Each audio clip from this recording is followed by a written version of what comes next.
అంటే తనకంటూ ఒక సొంత ఇల్లు కావాలి, తనకంటూ ఒక సొంత గృహము కావాలి అనే ఒక నిశ్చయిత ఆలోచన తన యొక్క హృదయంలో ఉందండి.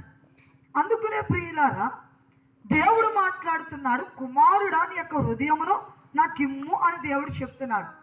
యేసుక్రీస్తు ప్రభువారు పుట్టే ఆ కన్య మరియ గర్భవతిగా ఉన్నటువంటి సమయంలో ఆయన యేసుక్రీస్తు ప్రభువారు అంటే ఆమె ఇంకా నెలలు నిండిపోయి ఆమె డెలివరీ సమయం అయిపోతూ ఉన్నది.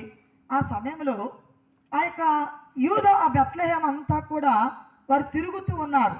ఎందుకంటే ఆమెకి నొప్పులు వస్తున్నాయి, ప్రతి ఇల్లు తట్టుతున్నారు.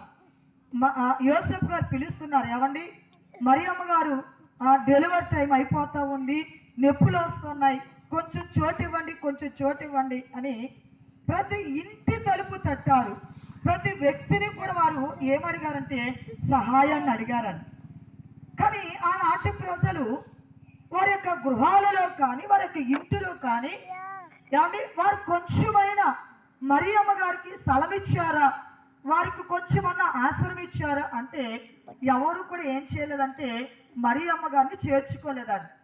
ఎందుకు గల కారణం అనంటే ఈ మరియమ్మ గారు ఏమండి ఎలాగ గర్భవతిగా అయ్యారు అంటే